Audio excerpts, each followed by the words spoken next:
स्वागत है आपका खबर झारखंड में। आपके साथ मैं हूं अभिषेक कात्यायन। झारखंड में कोरोना मरीजों की तादाद में लगातार बढ़ोतरी हो रही है। इस बीमारी का खौफ सूबे के हर कोने में बढ़ता ही जा रहा है। इसके साथ ही झारखंड में कोरोना संक्रमित मरीजों का आंकड़ा 110 तक पहुंच गया है। रांची में अब तक 81 कोरोना मरीजों की पहचान की जा चुकी है। रांची में 10 कोरोना संक्रमित ठीक हुए हैं, जबकि बोकारो में कोरोना संक्रमित 10 हैं। 5 कोरोना संक्रमित ठीक हुए हैं। हजारीबाग में 3 केस हैं, 2 कोरोना संक्रमित ठीक हो गए हैं। धनबाद में कोरोना संक्रमित की संख्या 2 है और दोनों ठीक हो चुके हैं। गिरिडीह में 1 केस है। सिमडेगा में 2 केस हैं, जिसमें 1 कोरोना संक्रमित ठीक हो चुका है। कोडरमा में 1 केस है। देवघर और जामताड़ा में भी 2-2 कोरोना संक्रमित हैं। पलामू और गढ़वा में 3 कोरोना संक्रमित हैं।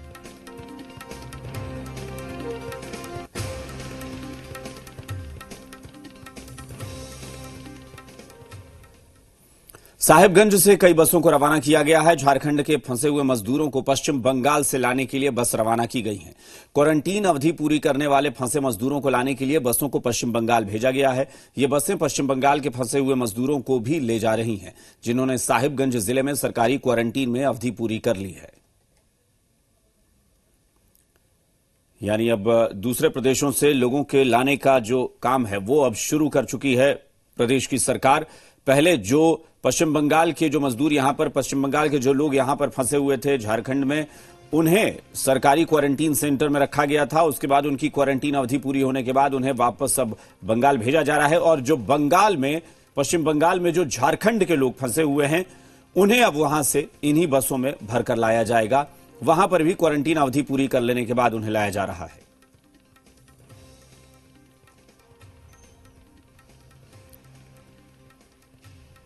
प्रदेश सरकार ने बसों को रवाना कर दिया है और उन बसों में पश्चिम बंगाल के भी लोग हैं, जिन्हें पश्चिम बंगाल जाना था, अपने घर जाना था, उन्हें वहां भेज दिया गया है और वहां से इन्हीं बसों में लेकर यहां झारखंड के लोगों को लाया जाएगा। और इस वक्त हमारे साथ जी झारखंड के रेजिडेंट एडिटर मनीष मेहता हमारे साथ जुड़ गए हैं। मनीष, अब ये काम शुरू कर दिया है सरकार ने और बहुत जल्दी ये प्रयास जो है उसको अमली जामा पहना दिया गया है, लोगों को ले जाया गया है। कितनी संख्या बताई जा रही है और कितनी बसें रवाना की गई हैं और कितने लोग वहां से आने वाले हैं? देखिए अभिषेक, क्योंकि कल ही होम मिनिस्ट्री से क्लियरेंस के बाद जो है मुख्यमंत्री हेमंत सोरेन ने झारखंड में नोडल ऑफिसर्स की एक टीम का गठन किया था और आज वो टीम, हम कह सकते हैं कि उसकी एक महत्वपूर्ण बैठक रांची में प्रोजेक्ट भवन में भी हुई है। और इसके बाद साहेबगंज जिला जो है, जो कि झारखंड का बॉर्डर इलाका पश्चिम बंगाल से सटा हुआ है, वहां पर कई प्रवासी मजदूर जो बंगाल के फंसे हुए थे और जिन्होंने अपना आइसोलेशन पीरियड पूरा कंप्लीट कर लिया है, वैसे मजदूरों को इन बसेस के जरिए पश्चिम बंगाल भेजा जा रहा है। और दूसरी तरफ जो मजदूर झारखंड के पश्चिम बंगाल में फंसे हुए थे और जिन्होंने अपना आइसोलेशन पीरियड कंप्लीट कर लिया है, वैसे मजदूरों को वापस झारखंड लाने की कवायद की जाएगी। तो कहा जा सकता है कि ये पहला केस है। कल होम मिनिस्ट्री से क्लियरेंस के बाद, सीएम के डायरेक्शन के बाद, जो हम तस्वीरें भी सबसे पहले यहाँ झारखंड पर अपने दर्शकों को दिखा रहे हैं कि कैसे इस मजदूरों की घर वापसी के रास्तों का जो सफर है, घर वापसी के जो रास्ता है, वो अब हम कह सकते हैं कि पहली कड़ी की तस्वीर हम दिखा रहे हैं। ऐसी तरह से बताया जा रहा है कि और भी जो दूसरे प्रदेशों में जो मजदूर फंसे हुए हैं, जो लाखों की तादाद में है, उनकी वापसी को लेकर के भी इसी तरह से प्लान बनाया जा रहा है ताकि वो सेफ भी रहे और जब वो घर वापस लौटे तो यहाँ पे जो लोग हैं वो भी सेफ रहें। बिल्कुल। लेकिन मनीष, ये भी एक सवाल उठ रहे हैं, चूंकि लोगों के अंदर जिज्ञासा है। हम लोग जैसे लोग जी मीडिया को खबर अपना सवाल भेजते हैं या अपनी समस्या बताते हैं, तो सोशल मीडिया पर हम लोगों को जो बताते हैं उसमें ये कह रहे हैं कि चूंकि बड़ी तादाद में लोग हैं और वो संख्या लाखों में हो सकती है, क्या प्रदेश सरकार सबको लेकर आएगी या फिर ये तय किया गया है कि नहीं, देखा जाएगा कि जरूरत किसकी है उनको लाया जाए या सभी को लाने की तैयारी है? देखिए अभिषेक, इसमें पहले ही होम मिनिस्ट्री की तरफ से जो गाइडलाइंस है उसको फॉलो करने की बात सरकार की तरफ से कहा गया है। दूसरी तरफ तमाम जो होम मिनिस्ट्री के गाइडलाइंस है उसको फुलफिल करते हुए हर एक प्रदेश के लिए एक अलग नोडल ऑफिसर्स की नियुक्ति की गई है राज्य सरकार की तरफ से। और उनको उन नोडल ऑफिसर्स की आपको ये जिम्मेदारी दी गई है कि तमाम सेफ्टी मेजर्स और होम मिनिस्ट्री की गाइडलाइंस को फॉलो करते हुए जो प्रवासी मजदूर है, तकरीबन जिस तरह से मुख्यमंत्री ने बताया है कि तकरीबन उनकी संख्या 8 लाख से भी ज्यादा है, जिसके लिए बाकायदा उन्होंने केंद्र से रिक्वेस्ट भी किया था कि स्पेशल जो ट्रेन चलाया जाए, लेकिन उस पर अभी तक सहमति नहीं मिल पाई है। ऐसे में बसेस के जरिए ही वापसी होगी। तो ऐसे में समझा जा सकता है कि एक बहुत बड़ा चैलेंज है राज्य सरकार के लिए भी। लेकिन ये पहली तस्वीर है, एक अच्छी तस्वीर है। सुखद तस्वीर है। जो मजदूर जो बाहर फंसे हुए झारखंड के, उनकी घर वापसी के लिए अब से आगे कहा जा सकता है कि जो बंगाल के जो मजदूर फंसे हुए थे उन्हें पहले भेजा जा रहा है और फिर वहां से झारखंड के मजदूर झारखंड वापस लौटेंगे। बिल्कुल, चलिए बहुत बहुत शुक्रिया मनीष इस पूरी जानकारी के लिए। और जाहिर तौर पर केंद्रीय गृह मंत्रालय की तरफ से जैसे ही ये छूट दी गई और जैसे ही ये बताया गया कि हाँ प्रदेश की सरकारें चाहे तो अब लेकर आ सकती हैं अपने लोगों को वापस, सारे गाइडलाइंस फॉलो करने होंगे, सारे जो रेगुलेशंस हैं उनको फॉलो करने होंगे और प्रदेश की सरकार, झारखंड की सरकार ने इस पर कदम बढ़ा दिया है। चलिए रुख करते हैं अगली खबर का। चतरा में मयूरहंड प्रखंड में गुरुवार को लॉकडाउन की खूब धज्जियां उड़ाई गई। यहां धनगावा और परसावा गांव के युवकों ने क्रिकेट मैच का आयोजन किया और फिर मैच के दौरान ही दोनों टीमें किसी बात पर उलझ गई। पहले तू मैं से शुरुआत हुई, बाद में लाठी और डंडे तक ये विवाद पहुंच गया। स्थिति ऐसी हो गई कि क्रिकेट खेलने वाले लोगों के बीच में दोनों गांव के लोग आपस में उलझ पड़े। मौके पर पहुंची प्रशासन की टीम ने लोगों को शांत कराया और सभी को चेतावनी देकर छोड़ दिया। हालांकि लड़ाई करने वाले सभी युवकों को अभिभावकों को लेकर शुक्रवार को थाना बुलाया गया है। ना समझ है, इन लोगों के गार्जियन को बता दिया गया है कि लॉकडाउन का उल्लंघन नहीं करें, कायदे कानून में रखें, अपने बच्चा को समझाएं और खेल में झगड़ा नहीं करें। क्रिकेट वगैरह अभी मना है, खेलने से मना करें। अगर नहीं तो लॉकडाउन के उल्लंघन में केस करके सभी को जेल भेज दिया गया। चाईबासा में बिहार उत्तर प्रदेश के मजदूर लॉकडाउन से परेशान हो गए हैं। पश्चिम सिंहभूम में यूपी के 1 दर्जन मजदूर पैदल ही अपने गांव आजमगढ़ के लिए रवाना हो गए। वहीं बिहार के मजदूरों ने जिला प्रशासन से गांव तक जाने के लिए वाहन की मांग की है। बिहार के मुंगेर जिला के तारापुर से करीब 25 मजदूर होली के बाद चाईबासा आए थे। ये लोग चाईबासा शहर के विभिन्न कॉलोनियों में घूम घूम कर पूरी गर्मी में आइसक्रीम बेचते थे, लेकिन कोरोना बंदी की वजह से ये फंस गए हैं। दिक्कत है, खाना पीना में चावल मिलता है, लकड़ी गैस कुछ नहीं, दाल सब्जी मिलता है, खाना खाते हैं और घर जाना जरूरी है। यहाँ परेशान है क्योंकि सब परिवार बाल बच्चा आपका वही है? परिवार सब घर पे है, मैं अकेला यहाँ रहता हूँ। यहाँ सर हम लोग डेली काम करते थे, स्क्रीम का आते हैं, सब साल आते थे। 4 दिन पहले आए सर, लॉकडाउन लग गया, कमाए दमाए तो नहीं। लॉकडाउन लग गया तो कुछ दिन मालिक सब खिलाया जैसे हुआ, कुछ दिन फिर उसके बाद इधर उधर किए। कुछ सरकार की तरफ से ऐसा नहीं, राशन भी मिला सर, राशन मिला तो लकड़ी नहीं मिला। गुमला के डुमरी प्रखंड के अति नक्सलवाद लुचुतपाठ में new hope English medium school खोला गया है। ये लॉकडाउन के दौरान स्कूल में 35 बच्चे यहां पर फंसे हुए हैं। इनके खाने पीने को लेकर काफी कठिनाई हो रही है। बीडीओ यूनिका शर्मा ने स्कूल में ही क्वारंटीन कर बच्चों को रखने को कहा था। अब यहां राशन खत्म होने की कगार पर है, जबकि बीडीओ ने 20 दिन पहले स्कूल का निरीक्षण किया था। बावजूद इसके अभी तक खाद्यान्न की व्यवस्था नहीं कराई गई है, न ही मेडिकल टीम यहां जांच के लिए पहुंची है। प्रखंड की ओर से हमें आज तक कुछ भी सहायता नहीं मिला है और हम लोगों ने 8 तारीख को इन्फॉर्मेशन दिया, 8 अप्रैल, और उसके बाद से सेकंड एप्लीकेशन मैंने उन्हें दिया 15 तारीख को, जो कि सेकंड लॉकडाउन का डेट बताया गया हमारे प्रधानमंत्री की ओर से। तो हम लोगों ने कहा हमारे पास स्टॉक अब खत्म हो रहा है, जिस वजह से हमें बच्चों को उनका पालन पोषण करने के लिए बहुत ही कठिनाई हो रही है। परंतु वहां से भी आश्वासन ही मिला, पर हमें कोई सहायता नहीं प्राप्त हुआ। लुचुतपाठ में एक प्राइवेट रेसिडेंशियल स्कूल चलाया जा रहा था और लॉकडाउन हो गया। चूँकि काफ़ी दुर्गम क्षेत्र में है तो बच्चे वहीं हैं, तो उनका ख्याल रखा जा रहा है। बीच बीच में जाकर हमारे जो वीडियो है वहाँ जाकर उसको राशन से संबंधित सारी जो भी आवश्यकता होती है उसको पूर्ति करती है। अभी ऐसी कोई समस्या नहीं है। वहाँ पर जो प्रखंड प्रशासन है पूरी तरह से उसको सहयोग कर रहा है। चक्रधरपुर के विधायक सुखराम उरांव ने मुख्यमंत्री हेमंत सोरेन के साथ हुए वीडियो कॉन्फ्रेंसिंग में अपनी बातों को रखा। उन्होंने कहा कि चक्रधरपुर में रात के अंधेरे में शराब की दुकानों का सील तोड़कर शराब की बिक्री होती है। उसके बाद शराब को महंगी कीमत पर कालाबाजारी कर चोरी छिपे बेचा जा रहा है। सुखराम उरांव यही नहीं रुके, उन्होंने कहा कि जिले की स्वास्थ्य व्यवस्था भी चरमराई हुई है। जिले के सिविल सर्जन सक्रिय रूप से काम नहीं कर पा रहे हैं। इसके कारण जिले के सरकारी अस्पतालों में अव्यवस्था का आलम है। कोरोना के संकट काल में सामान्य दवा भी उपलब्ध नहीं। लाने के लिए प्रयास आपका रहा है। गया बहुत लोगों को जिला प्रशासन के माध्यम से लोगों को रखा गया सर, लेकिन कुछ लोग रात में भी सर आ जा रहे हैं। तो मेरे कहने का मतलब यह सर, जिला प्रशासन को आपकी तरफ से हिदायत किया जाएगा और थोड़ा सख्त उसको मजबूत कर दिया जाए, सील कर दिया जाए सर। जी बिहार झारखंड की खबर का एक बार फिर बड़ा असर हुआ है। बुधवार को हमने खबर दिखाई थी कि कैसे हिंदपीढ़ी के कंटेनमेंट जोन में अंदर गंदगी का अंबार पसरा हुआ है और सप्ताह में एक बार सफाई वाहन आने के बाद लोगों को मजबूरन अपने घरों से निकलकर कचरा फेंकने के लिए जाना पड़ रहा था। खबर दिखाए जाने के बाद निगम प्रशासन हरकत में आया और कई गाड़ियों को भेजकर इलाके की साफ सफाई कराई गई। गंदगी की वजह से परेशान स्थानीय लोगों को जब खबर दिखाए जाने के बाद राहत मिली तो लोग जी मीडिया का शुक्रिया अदा करते नहीं थक रहे। जी न्यूज के खबर के बाद में नगर निगम हरकत में आई और आज सुबह 5-6 गाड़ी जो है ना आके पूरा साफ सफाई हुआ। इसके लिए जी न्यूज को धन्यवाद।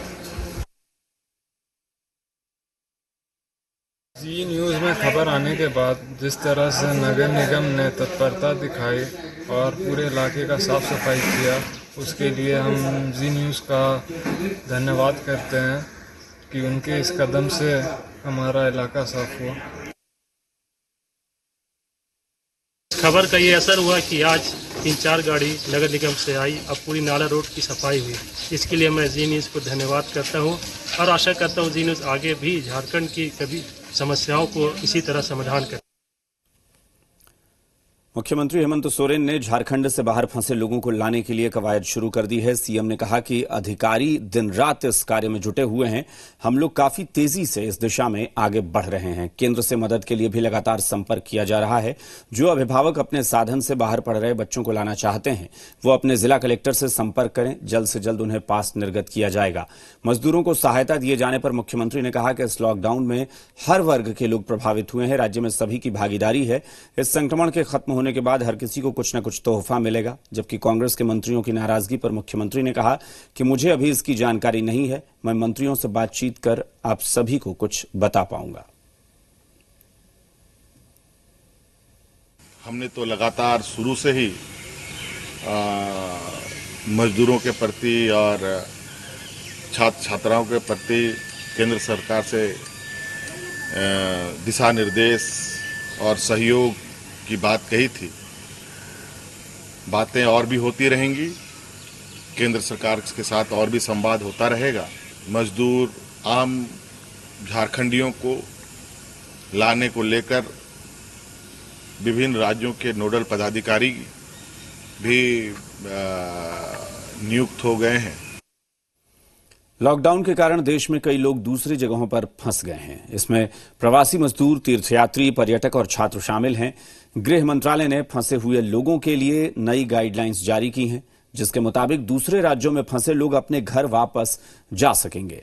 झारखंड में प्रवासियों की वापसी पर सियासत शुरू हो गई है। केंद्र और राज्य सरकार के बीच आपसी तालमेल को लेकर बहस छिड़ी है। ये रिपोर्ट देखिए।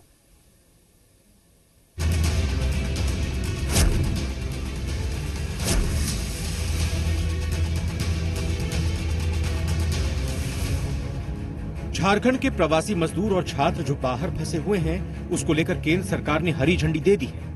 वहीं झारखंड सरकार ने भी छात्र और मजदूरों की घर वापसी को लेकर मास्टर प्लान तैयार कर लिया है। मुख्यमंत्री हेमंत सोरेन ने कहा है कि हमें केंद्र सरकार से छात्र मजदूरों और पर्यटकों को वापस लाने में सहयोग लेना होगा। हजारों बसें छात्रों और मजदूरों को लाने के लिए चाहिए। इसके लिए केंद्र सरकार की मदद बहुत ही आवश्यक है। राज्य सरकार इसके लिए सक्षम नहीं है। सीमित संसाधनों में उन्हें कैसे लाया जा सकता है? इस पर कुछ नियम कायदे बनाए जाएंगे। केंद्र से भी सहयोग हम लेंगे, क्योंकि पूरे देश के विभिन्न क्षेत्रों में हमने शुरू से भी ये कहा है कि हम अकेले पूरे देश से मजदूरों को, छात्रों को नहीं ला पाएंगे। राज्य सरकार सक्षम नहीं है। श्रम मंत्री सत्यानंद भोक्ता का दावा है कि 8 लाख से ज्यादा मजदूर देश के विभिन्न राज्यों में फंसे हुए हैं। पंचायत स्तर तक सभी को सुरक्षित रखने की व्यवस्था होगी। इसके लिए केंद्र और राज्य को मिलकर चलना होगा। हम सिर्फ मजदूरों को वापस लाएंगे ही नहीं, बल्कि उन्हें यहाँ रोजगार भी उपलब्ध कराएंगे। बस से संभव नहीं है जब तक रेलवे उपलब्ध नहीं होता है, क्योंकि 8 लाख प्रवासी मजदूरों का मामला है। ये सरकार चाहती है कि मजदूरों को लाना है, सुरक्षित रहना है और सुरक्षित रखना भी है, रोजगार भी देना है, लेकिन भारत सरकार को सहयोग करना पड़ेगा। वहीं स्वास्थ्य मंत्री बन्ना गुप्ता ने स्पेशल ट्रेन की मांग की है। मंत्री बन्ना गुप्ता का दावा है कि राज्य सरकार अपने स्तर पर भी बसों की व्यवस्था कर रही है। उन्होंने केंद्र पर निशाना साधते हुए कहा कि सिर्फ भाषणों से काम नहीं चलता, कुछ चीजों को प्रैक्टिकली भी करने की जरूरत है। वहीं उन्होंने कहा कि मुख्यमंत्री के नेतृत्व में पूरी कार्य योजना बनाई गई है। जो गांव के मुखिया हैं, वो पंचायत भवन में लोगों को क्वारंटीन करेंगे, जहां रहने खाने की व्यवस्था होगी। हमारे पास संसाधनों की कमी है, तो भारत सरकार को चाहिए कि कुछ स्पेशल ट्रेन, कम से कम 150-200 स्पेशल ट्रेन चलाकर हमारे जहां पर फंसे हुए लोग हैं, अप्रवासी मजदूर हैं, जहां हमारे स्टूडेंट हैं, उन लोगों को हमारे तक पहुंचाए। पूरे मामले पर पेयजल स्वच्छता मंत्री मिथिलेश ठाकुर ने कहा है कि जिस प्रकार से केंद्र सरकार ने इन मजदूरों और छात्रों को लाने की अनुमति दी है, उसी तरह ट्रेन और बस की भी व्यवस्था की जानी चाहिए। एक बात से थोड़ा असहमत हूं कि जैसे बसों से और एक सोशल डिस्टेंसिंग कायम रखते हुए दूर, बहुत दूर में, तमिलनाडु में, केरल में, आंध्र प्रदेश में, दूर के राज्यों में हमारे मजदूर फंसे पड़े हैं और सोशल डिस्टेंसिंग कायम रखते हुए तो हजारों बसों की आवश्यकता पड़ेगी। वहीं प्रवासी छात्र मजदूरों को वापस लाने के मुद्दे पर बीजेपी विधायक दल के नेता बाबूलाल मरांडी ने एक बार फिर राज्य सरकार पर निशाना साधा है। बाबूलाल मरांडी ने कहा है कि पहले राज्य सरकार प्रवासी मजदूरों और छात्रों की घर वापसी को लेकर केंद्र की अनुमति का बहाना बना रही थी और अब इजाजत मिलने के बाद केंद्र से इनकी घर वापसी के लिए सहयोग मांग रही है। इससे बेहतर होता कि राज्य सरकार केंद्र के सामने अपने दोनों हाथ खड़े कर देती। वहीं बीजेपी प्रदेश अध्यक्ष दीपक प्रकाश ने भी सरकार को घेरा है। पूरे मामले पर कांग्रेस के कार्यकारी अध्यक्ष राजेश ठाकुर ने भी केंद्र सरकार से मदद की बात कही है। उन्होंने कहा कि बिना केंद्र की मदद के लोगों को वापस लाने में बहुत दिक्कत होगी। देखिए, मैंने कहा कि केंद्र का सपोर्ट तो मेरा, लेकिन इनको प्रयास करनी चाहिए भाई, इनको लाने के लिए तो पहल करनी चाहिए। ये तो पहले कह रहे थे कि भाई हमको परमिशन मिले, गाइडलाइन केंद्र सरकार जारी करे। अब केंद्र सरकार ने गाइडलाइन जारी कर दिया तो आप कह रहा है कि भाई केंद्र की सहयोग चाहिए। तो पहले गाइडलाइन क्या मांग रहे थे? पहले तो वही कहते कि भाई हम नहीं ला सकते हैं। और हम कह सकते हैं ना, प्रतिबद्धता है कि वहां से लोगों को लाए, और लगातार वो केंद्र सरकार पर आरोप लगा रही है और केंद्र सरकार पर आरोप लगा करके अपने असफलता को छुपाना चाहती है। अगर वो असफल है वहां से लोगों को लाने के लिए, तो सार्वजनिक रूप से जनता के सामने कहें कि ये असफल सरकार के असफल मुखिया हैं। छात्र मजदूरों की घर वापसी पर केंद्र और राज्य सरकार के बीच सियासत शुरू हो गई है। देखना होगा कि दोनों सरकारों के बीच कब आपसी तालमेल बैठता है। अभिषेक, कामरान, मदन और मनीष मेहता की रिपोर्ट, जी मीडिया, रांची। मुख्यमंत्री हेमंत सोरेन से कांग्रेस कोटे से सभी चारों मंत्रियों ने मुलाकात करने की कोशिश की, लेकिन मुख्यमंत्री हेमंत सोरेन से मुलाकात नहीं हो सकी। अब 2 दिन बाद कांग्रेस कोटे के सभी मंत्री मुख्यमंत्री हेमंत सोरेन से मिलेंगे। भले ही सीएम हेमंत सोरेन से कांग्रेस कोटे के मंत्रियों की मुलाकात आज नहीं हो सकी, लेकिन इससे पहले स्वास्थ्य मंत्री ने बड़ा बयान दिया। उन्होंने कहा कि हाल के दिनों में 35 आईपीएस के तबादले समेत अन्य विषयों को लेकर मुख्यमंत्री से मिलने पहुंचे हैं। राज्य के विकास को लेकर समय समय पर मुख्यमंत्री को विषयों से अवगत कराते हैं। वहीं स्वास्थ्य मंत्री बन्ना गुप्ता के बयान से कांग्रेस खेमे में नाराजगी मानी जा रही है।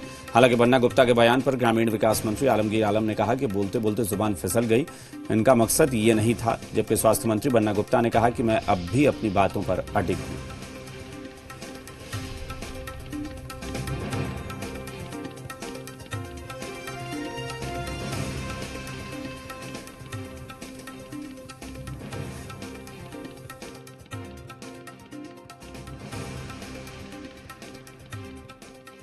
इसी में कुछ लैंग्वेज ऐसा निकल गया जो आप लोग को लगा ये जो है, जो आईपीएस की जो अभी 35 का तबादला हुआ है उसमें कांग्रेस और झारखंड आमने सामने है।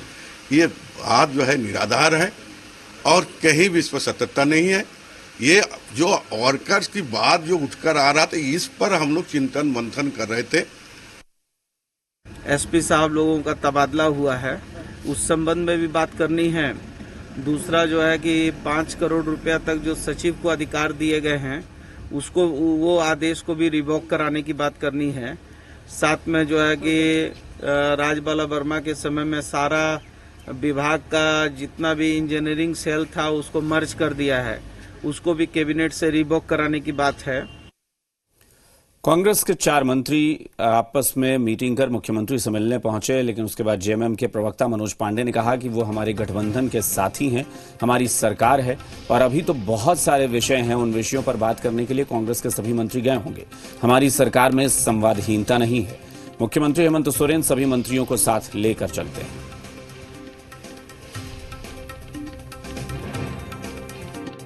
विकट स्थिति है, छात्रों को बाहर से लाना है, मजदूरों को बाहर से लाना है, उनको कैसे एक्टिवेट किया जाए, कैसे क्रियान्वित किया जाए, इन सब बातों पर चर्चा होगी। इसलिए अभी वैसी कोई बात नहीं है और पूरी तरह से सरकार में कहीं कोई किंतु परंतु नहीं, कोई कंफ्यूजन नहीं, कोई वैसी बात नहीं।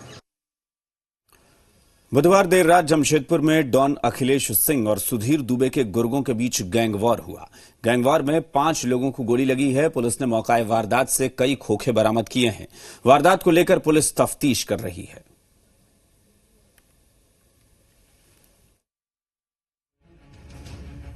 जमशेदपुर में डॉन अखिलेश सिंह और सुधीर दुबे के गुर्गों के बीच गैंगवॉर से पूरा शहर दहल उठा। लॉकडाउन में जब पूरा शहर चैन की नींद सो रहा था, तब सीताराम डेरा स्लैग रोड के पास ताबड़तोड़ फायरिंग जमशेदपुर को लहूलुहान कर रही थी। गैंगवॉर में 5 लोगों को गोली लगी है। सभी को टाटा मैन हॉस्पिटल में भर्ती किया गया है। कन्हैया सिंह समेत सभी 5 घायल अखिलेश सिंह गिरोह के मेंबर हैं। इनमें से 2 की हालत गंभीर बनी हुई है। मौका वारदात से पुलिस ने कई खोखे बरामद किए हैं। जानकारी के मुताबिक सीताराम डेरा स्लैग रोड के पास दोनों गिरोह के लोगों का आमना सामना हो गया, जिसके बाद सुलह के लिए बुलाए गए अखिलेश सिंह गिरोह के कन्हैया सिंह और 7 लोगों पर ताबड़तोड़ गोली चला दी। इस गोलीबारी में अखिलेश सिंह के करीबी बागबेड़ा निवासी कन्हैया सिंह को गोली लगी है, जबकि 6 अन्य साथी भी गोली लगने से घायल हुए हैं। इनमें से 2 की हालत गंभीर बनी हुई है। आपको बता दें कि डॉन अखिलेश सिंह के गिरोह से ही अलग होकर सुधीर दुबे ने अपना गिरोह बनाया है। इसमें उसका साथ पंकज दुबे ने भी दिया। इधर जेल में बंद डॉन अखिलेश सिंह के लिए कन्हैया सिंह बाहर में स्क्रैप का धंधा संभालता है। इस सिलसिले में शूटर हरीश सिंह, आलोक भगत का साथ कन्हैया सिंह को मिलता रहा है। डॉन अखिलेश सिंह हर हाल में सुधीर दुबे को रास्ते से हटाना चाहते हैं। ऐसे में इस घटना के बाद आगे भी गैंगवॉर होने की आशंका है। इन लोगों का आपस में कोई विवाद है जिसके कारण से ये घटना घटित हुई है। इसकी डिटेल इन्वेस्टिगेशन की जा रही है। 5 टीम टोटल जमशेदपुर पुलिस ने बनाई है, जिसमें 5 डीएसपी इन टीमों का नेतृत्व कर रहे हैं। हर टीम में 3 थाना प्रभारी और 4 पदाधिकारी शामिल हैं। यहाँ के आसपास के इलाके के सीसीटीवी का विजिट किया जा रहा है। इन क्रिमिनल्स की क्रिमिनल जो हिस्ट्री है उसका देखा जा रहा है। डॉन अखिलेश सिंह और सुधीर दुबे गैंग के बीच वर्चस्व की लड़ाई नई नहीं है, लेकिन बुधवार देर रात दोनों गैंग के बीच खूनी संघर्ष हुआ, जो जमशेदपुर के अमन चैन के लिए घातक है। पीयूष, जी मीडिया, जमशेदपुर। जमशेदपुर में एक पुजारी की गोली मारकर हत्या कर दी गई। वारदात मानगो के उलीडीह थाना क्षेत्र के पंडित लाइन की है। पुलिस ने आरोपी सोनू मिश्रा को गिरफ्तार कर लिया है। पूरे मामले की तफ्तीश कर रही है। देश भर में साधु संत और पुजारियों की हत्या थमने का नाम नहीं ले रही है। गुरुवार दोपहर जमशेदपुर में पुजारी सौरभ सुमन झा की गोली मारकर हत्या कर दी गई। वारदात मानगो के उलीडीह थाना क्षेत्र के पंडित लाइन की है, जहां सोनू मिश्रा नामक अपराधी ने मंदिर के पुजारी सौरभ सुमन झा पर गोली चला दी। वारदात के बाद पुलिस ने आरोपी सोनू मिश्रा को गिरफ्तार कर लिया है। ओलीडी थाना क्षेत्र के अंतर्गत अभी एक गोलीबारी की घटना हुई, जिसमें एक व्यक्ति की मौत हुई है, सौरभ सुमन झा की। इसमें अपराधी को पकड़ने के लिए ऑलरेडी हमारी टीम निकल चुकी है और मुझे उम्मीद है कि जल्दी हम उसको गिरफ्तार करेंगे। दरअसल पुजारी सौरभ सुमन झा को सिर में गोली लगी थी। आनन फानन में पुजारी को टाटा मुख्य अस्पताल में भर्ती किया गया, लेकिन वहां डॉक्टरों ने पुजारी को मृत घोषित कर दिया। मैं घर में था। अच्छा। घर से हल्ला हुआ। अच्छा। घर से हल्ला हुआ तो मैं नीचे आया था। अच्छा। मैं देखा उसे तो ऐसा ऐसा हुआ था, तो मैं उसे बाइक में उठा के लेके आया था। बस इतना ही मैं। अच्छा। एक साधारण सी बात पर, मैं आज की बात नहीं था, 3-4 दिन पहले उसको समझाया गया कि बाबू